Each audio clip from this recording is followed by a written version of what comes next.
دعا کریں کہ اللہ تعالیٰ یہاں جو بچے پڑھ رہے ہیں ان کے لیے دعا دی ہے بچے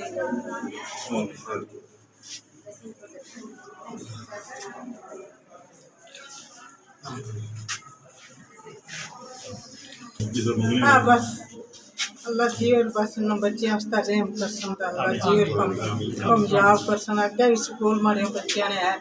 انہوں چ کامیاب کیتا نے اس نے چ اللہ جی اور کامیاب کرسن کہ تعلیم کے ساتھ ساتھ تربیت کا ہونا بہت ضروری ہے. اب دیکھیں ہمارے جو وادی بنا ہے ہم اسی کو لیں اگر تو آج الحمدللہ بے شمار انگنت سکول ہیں پرائیویٹ، تو بچے وہاں پڑھ رہے ہیں، بڑا یونیفارم کا بڑا اچھا ان کا وہ امیج ہوتا ہے، ساری چیزیں ہوتی ہیں، لیکن اس میں جو بنیادی تربیت ہے وہ تربیت کیا ہے کہ اگر میں آپ سے تھوڑی سی بات شیئر کروں تو جب نرسری میں یو کے میں جب بچے کو لیتے ہیں 3 سال کا وہ ہوتا ہے، تو 3 سال چونکہ وہ ہاسپٹل سے ڈیٹا چلا جاتا ہے تو پھر وہ 3 سال کے بعد ہمیں ہفتہ پہلے ایک خط آتا ہے کہ ہم آپ کے بچے سے میٹنگ کریں گے، تو وہ 2 ٹیچر آتے ہیں پھر بچے سے ملتے ہیں، پھر وہ بچہ اسکول سٹارٹ ہوتا ہے. تو بنیادی میں تھوڑی سی بریف کر کے وہ بات کو آگے، تو جب وہ بچہ اسکول جاتا ہے تو ٹیچر وہی ٹیچر جو اس کو گھر ملنے آئے تھے وہ ڈور کے اوپر انتظار کر رہے ہوتے ہیں، تو جیسے ہی بچے کو دیکھتے ہیں تو بس اس کی تعریفیں کرنا شروع کر دیتے ہیں، کتنے اچھے کپڑے لگائے ہوئے ہیں، اچھی ٹائی پہنی ہوئی ہے، یہ جیکٹ کتنا خوبصورت ہے، تو وہ بچے کو اس طرح خوش کر دیتے ہیں. پھر ان سے وہ بچہ جو ہے نا فیملیار ہو جاتا ہے، بڑی قربت ہو جاتی ہے. پھر جب وہ صبح پروگرام شروع کرتے ہیں تو ٹیبل کے اوپر پورے دن کا پروگرام ہوتا ہے، تو وہ پروگرام ان کو دیتے ہیں. پھر جب وہ بچے 3 سال کے بچے تو کھیلتے ہیں بیسیکلی جا کر، لیکن اس کھیل میں ان کی تربیت کر رہے ہوتے ہیں. آج کی اس تقریب کا بنیادی مقصد صرف یہ تھا کہ والدین کو مدعو کیا گیا تھا کہ وہ ادارہ میں تشریف لائیں اور ہم ان سے کچھ باتیں شیئر کریں، اور وہ باتیں شیئر کرنے کا مقصد صرف یہ تھا کہ طرح طرح کی چہ مغویاں ہوتی ہیں، حالات واقعات جو ہیں وہ معاشرے میں آپ سب بخوبی آگاہ ہیں. میرا جو اس تعلیم اور تعلم کے ساتھ ایک وابستگی ہے وہ گزشتہ 28 سال سے ہے، کوئی نئی بات نہیں ہے، بلکہ اب بوڑھوں میں شامل ہوتے ہیں کہ ریٹائرمنٹ کے قریب جو ایج ہوتی ہے اس میں پہنچ چکے ہیں، لیکن جذبہ جو ہے تدریس کا، سکھانے کا، سمجھانے کا وہ ابھی تک قائم و دائم ہے، بلکہ اس میں اضافہ ہوتا جا رہا ہے. کہنے کا مقصد صرف یہ تھا کہ جو چہ مگوئیاں ہوتی ہیں وہ ایک منفی پروپیگنڈا ہوتا ہے، ایک منفی سوچ ہوتی ہے. اس منفی سوچ کا توڑ جو ہے نہ آپ کے پاس ہے نہ میرے پاس ہے. اب جو بنیادی مقصد ہے وہ ہے بہتر اور اچھی تعلیم. اس کے لیے میں نے جو اپنی سوچ اور سمجھ کے مطابق دوست احباب سے مشورہ کرنے کے بعد جو فیصلہ کیا تھا وہ یہی تھا کہ اکیلے میں شاید میں بہت سارے معاملات کو ٹیکل نہیں کر سکتا، اس لیے میں نے ایک گروپ کی شکل میں ان دوستوں سے معاونت طلب کی اور انہوں نے کہا کہ انشاءاللہ ہم آپ کے ساتھ ہیں. اور بھی گروپ مجھے جو ہے وہ پیشکش کر رہے تھے، لیکن بات ہوتی ہے ذہنی امانگی اور ایک اکٹھی سوچ لے کر چلنے کی. اس اعتبار سے میں نے ان کو ترجیح دی، ایک تعلق تھا اس بنیاد پر. پھر ایک مذہبی رجحان رکھنے والے جو لوگ ہوتے ہیں ان کے ساتھ ویسے بھی وابستگی میری جو ہے وہ رہی ہے اور رہتی ہے. تو اس اعتبار سے میں نے جو فیصلہ کیا وہ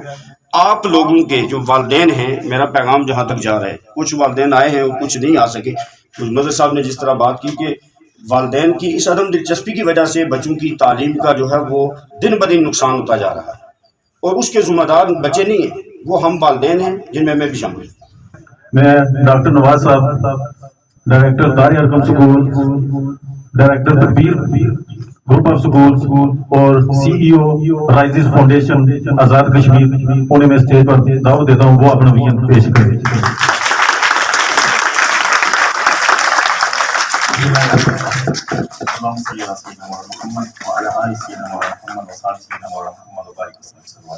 السلام علیکم ورحمۃ اللہ. آج کی اس تقریب میں تشریف فرما تقریب گروپ آف سکولز کی ٹیم، مظہر صاحب، چیف ایگزیکٹو ڈائریکٹر توقیر صاحب،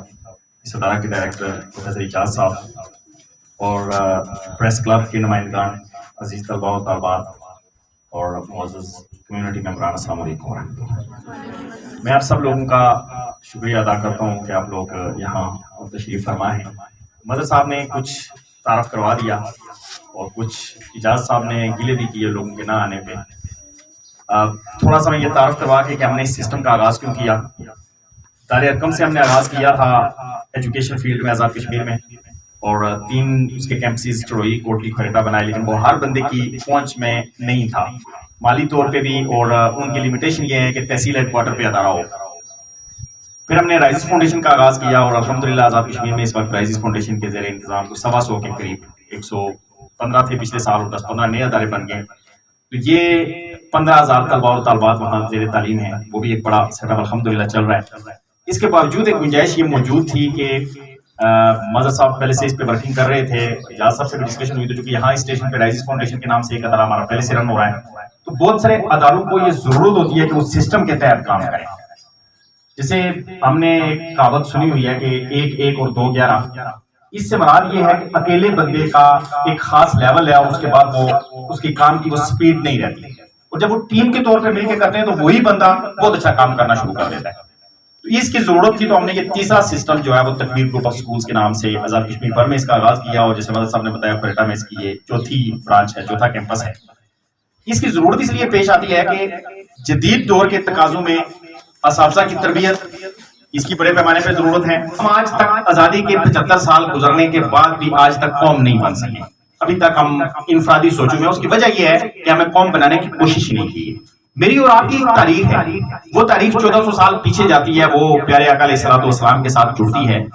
دنیا میں ترقی کا ایک ہی راستہ ہے، وہ راستہ اللہ کے رسول صلی اللہ علیہ وآلہ وسلم کی ذات مبارکہ کے ساتھ جڑ جانا ہے۔ وہ اللہ کی کتاب قرآن مجید کے ساتھ جڑنے میں ہی بنا ہے، اس کے علاوہ کوئی راستہ نہیں ہے جو ترقی کی منازل طے کر سکے۔ عرب کے وہ لوگ میرے اور آپ کے سامنے ان کی مثال موجود ہے، جب نبی صلی اللہ علیہ وسلم وہاں آئے وہ لکھنا پڑھنا بھی نہیں جانتے تھے، ان کے پاس فیکٹریز بھی نہیں تھی، ان کے پاس سڑکیں بھی نہیں تھی، ان کے پاس کوئی بڑی انڈسٹری کوئی کچھ بھی نہیں تھا، لیکن وہ پوری دنیا پہ حکومت کرتے اور 1000 سال دنیا کو تہذیب اور تمدن دیتے، تو اس کے پیچھے فیکٹر کیا تھا؟ وہ ان کی فکری تربیت تھی، وہ ان کی روحانی تربیت تھی، وہ ان کا اللہ کے رسول صلی اللہ علیہ وآلہ وسلم کے ساتھ ایک تعلق تھا، اللہ کی کتاب کے ساتھ تعلق تھا، اس کی بنیاد پہ انہیں عروج ملا۔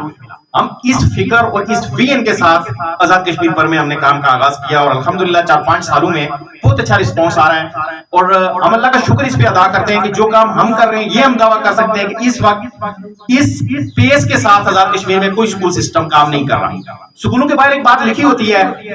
دینی تعلیم کا بہترین ماحول اور بہت ساری چیزیں، اچھا مسلمان بنے۔ ہمارا ایک سوال ہے کہ وہ اچھا مسلمان کوئی سانچہ ہے کہ بچہ اسکول میں جائے گا اور وہاں سے اچھا مسلمان بن کے آ جائے گا؟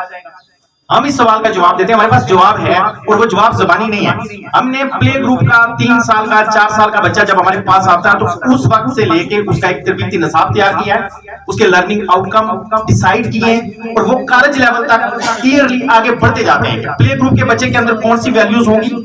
کون سی عبادات کر رہا ہوگا، کون سی چیزیں اس کے علم میں ہوں گی، اور وہ جب 3 کلاس میں پہنچے گا تو کیا کر رہا ہوگا، اور جب 5th میں ہوگا تو کیا کر رہا ہوگا۔ اس ترتیب سے اگر بچہ 5 سال 8 سال ہمارے پاس پڑھے گا پلے گروپ سے 5th تک، تو انشاءاللہ تعالیٰ وہ ناظرہ قرآن مکمل کر چکا ہوگا پہلے فیز میں،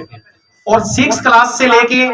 آگے 2nd ایئر تک ہم اس کو ترجمہ کی کلاس، ترجمہ قرآن، انڈرسٹینڈ قرآن کمپلیٹ کروا لیں گے کہ وہ قرآن کو کم سے کم دیکھ کے سمجھ سکیں۔ اور جو والدین اپنے بچے کو حفظ کروانا چاہتے ہیں، کلاس 3 سے حفظ کی کلاس ہوگی، 3 سال کا یہ پروجیکٹ ہوگا، 3, 4, 5 ان 3 کلاسز میں بچہ حفظ بھی مکمل کر لے گا اور 3 کلاسیں بھی پاس کر لے گا۔ اگر والدین یہ چاہتے ہیں کہ ہمارے بچے حفظ کریں، وہ آپشنل کلاس ہوگی۔ اسی طرح تعمیر سیرت کا ایک پورا سلیبس ہے جس میں سے بچے کو گزارتے ہیں۔ اس کے ساتھ ساتھ بچوں کے لیے اس وقت ہمارا سسٹم واحد وہ سسٹم ہے آزاد کشمیر میں جو بچوں کے لیے بھی ٹریننگز کا انتظام کرتا ہے۔ ہماری کلاسز میں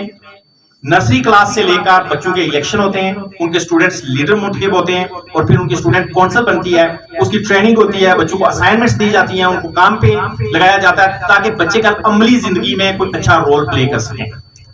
6 کلاس سے اوپر تمام بچوں کی ٹریننگز ہوتی ہیں، ان کی کیریئر کاؤنسلنگ ہوتی ہے۔ ہمارے یہاں موسٹلی یہ ہوتا ہے کہ بچہ سائنس نہیں پڑھنا چاہتا تو والدین اس کو سائنس پڑھا رہے ہوتے ہیں، بچہ بزنس نہیں پڑھنا چاہتا تو بزنس پڑھا رہے ہوتے ہیں، وہ ڈاکٹر نہیں پڑھنا چاہتا تو اس کو ڈاکٹر بنا رہے ہوتے ہیں۔ دنیا میں یہ 2-3 شعبے ہی نہیں ہیں، اور یہ برینڈ ریڈ اسی لیے ہوتا ہے کہ ہمارا ایک بندہ MBBS ڈاکٹر بنتا ہے پھر جا کے بزنس شروع کر لیتا ہے۔ اس لیے کہ وہ اس کا میڈیکل فیلڈ نہیں تھا. تو ہم بچے کی کیریئر کاؤنسلنگ کرتے ہیں. MBTI پرسنالٹی ٹائپ ٹیسٹ ہوتا ہے جو اس کی ٹریننگ میں کمپلیٹ کروا کے ان بچوں کو اور ان کے والدین کو بٹھا کے پھر ان کی ڈائریکشن کلیئر کرتے ہیں کہ آپ کا بچہ کس فیلڈ میں جا سکتا ہے. اس نہج پہ ہم کام کر رہے ہیں تاکہ کل واقعی سوسائٹی میں جو چینج ہے جس کی ضرورت ہے وہ آئے.